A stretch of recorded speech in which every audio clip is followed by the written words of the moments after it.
Yo, YouTube, I'm back. Picked this up a few months ago, and the reason I'm making this video only because I think a lot of people that do their research know the quirks about these and little minor kind of like annoyances. But I think I picked up one of the highest mileage ones I've ever seen.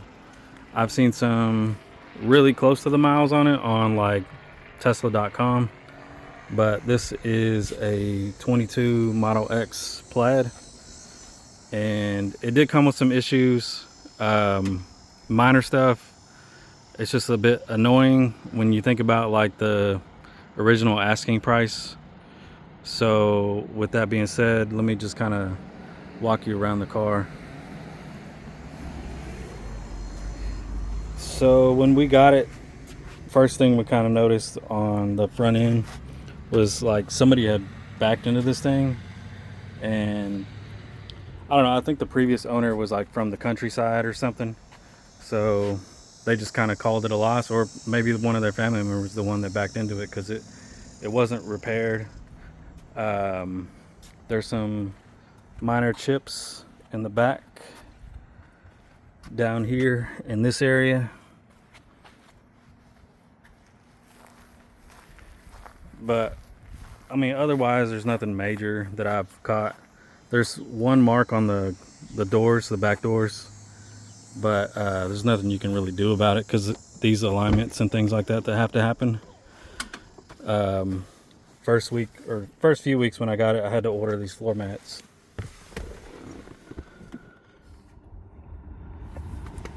Yeah, and if you know about these, you know they got these, this is recalled, so hopefully you find one with a warranty, because these peel. And so what we're gonna do is we're gonna order the round steering wheel, because I don't even think we're really that big of a fan of the yoke.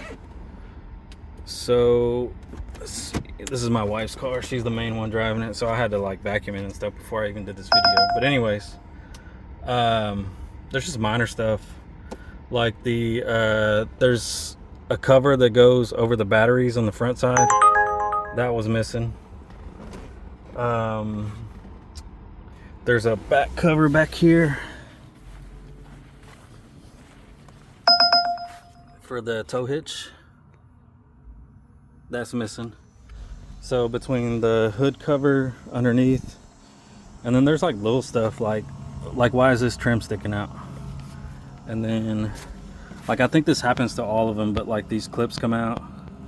There's just little things, man. And I mean, the reason I got it, obviously it's a plaid. I have a 900 horsepower CTSV supercharged, but for daily, like this is hard to beat because we have a Model Y 7-seater, and it's never really given us problems. It's got the white interior, but I mean, for what you get in a used X now with the auto closing doors, there's just little quirks, because like the rear seat, for example, if you go into the service area, where is it? Software. So if you hold this down, it'll take you into service. So within service, you can kind of see all the events and logs and everything that's happened to the car. But one thing I've noticed is the rear, we keep getting this rear restraint, and I'm pretty sure it's a connection in the back row. There's just something that's not clipped properly, or it's lost its connection essentially. So if like the car shakes too much or someone sits back there, like you keep getting an event alert about it, and so it's annoying.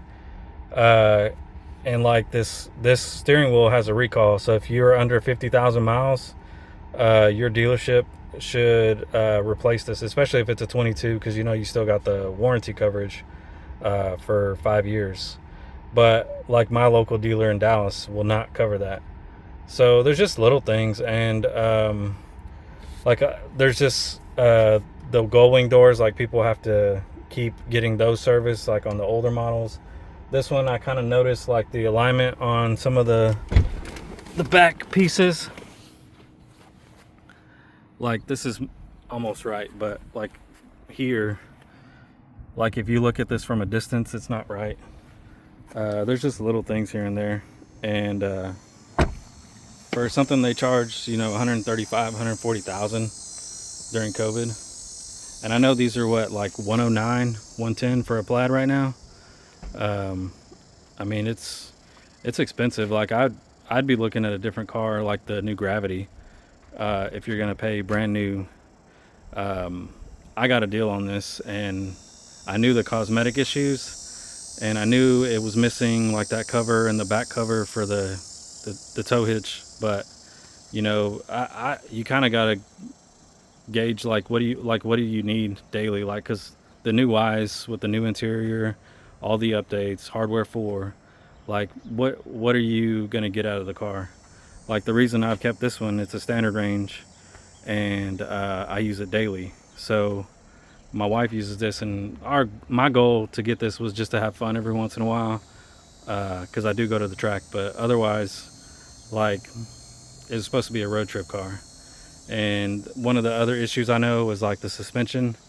You have to get like at least these links. I've ordered the links, and so the camber in the rear is really really bad.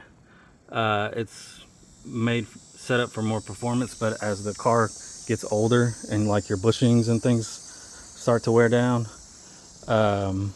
you know, like that's all stuff you have to fix, and Tesla's not really gonna give you any leeway on it. I assume they might if you're still under the original 50 and like something actually breaks or it's really worn down, but you just never know, because it depends on your local dealer. One of the other things, like just stuff that I noticed whenever we got it, like it's got these lion hearts on here. Not the worst tire in the world, but like, come on. These are probably like an $800 set. I mean, I've got Kumos on this through Discount Tire. Like, just get something reputable. I mean, on any car, but for something like this that's gonna wear down faster with the weight, like you should get something a little better. And so that's pretty much a lot of the experience. I haven't taken it to get the steering wheel replaced yet, because when I've emailed them, like they basically denied the replacement, even though essentially there's like a recall on it with the bulletin board, and like my local dealer will not cover it.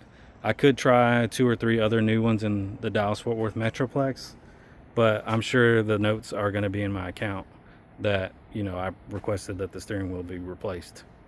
So, I mean, besides that, I know there's an airbag recall on these, and like here's the other thing I was telling you about the doors. So, like, look at that. There's like a 1/8 inch gap on that door. So there's just small stuff. So I mean, you can get a lower mileage one, but you know, do you have the money for it, and is that defeating the purpose of you saving money on gas? The other thing too is insurance. The insurance difference between that Y and this X is about $80 a month. So that's another almost $1,000 a year. So that's another thing. Like the insurance on the Y, I can get that for about $110 a month. This one, it's about $175. And I do have the truck back there, just for like Home Depot runs and stuff like that. You know, it's just, what do, you know? So I kind of just made the decision. My wife's been eyeing the X for like 3 years, and I found this plaid. Like I said, it was probably the cheapest one listed at a dealer, because of the mileage. And then I kind of talked them down when I got there, because they wanted a certain amount, and apparently it had been on their lot for like 60 something days, and it was something they wanted to move. So I think we kind of settled in the middle, and I feel like I paid a fair price, even with like the issues. And it is depreciating because my wife drives the crap out of this car, but you know, what can you do? So if you have any questions or want to ask me anything, I think I've about covered it. I know one other thing was the front hood. They People have complained about how bad it is to close it, and it's true. I think this one is a little worse because the indentation that's here and then the scratching that's down there on the bumper. Um, I think that's pushed it off just a little bit more. I should take it to Tesla to see if they can realign it or something. But I mean, for what we got in on the car, like, I can't complain too much. But that's another issue I know that people have complained about, is that front hood. Like, people just don't use it because it's such a hassle to reclose it. Yeah, I don't know. If I was a new buyer, I would, if it's a first Tesla, I would probably stray away from this one unless you don't care about money and you have the budget to like order a brand new X. Because I do know like the 24, 25, 20, the coming 26 models, like I believe they solved like 90% of these issues, besides some of the dumb stuff that they refused to fix, like the suspension. The suspension has always been known to prematurely wear on the tires, and just like stuff that they should have added for like the axle issues and stuff like that. They should have already fixed all this in like 2019, 2018, after they started selling these in 16. But if you have any questions, give me a holler. That's all I have for now, so peace.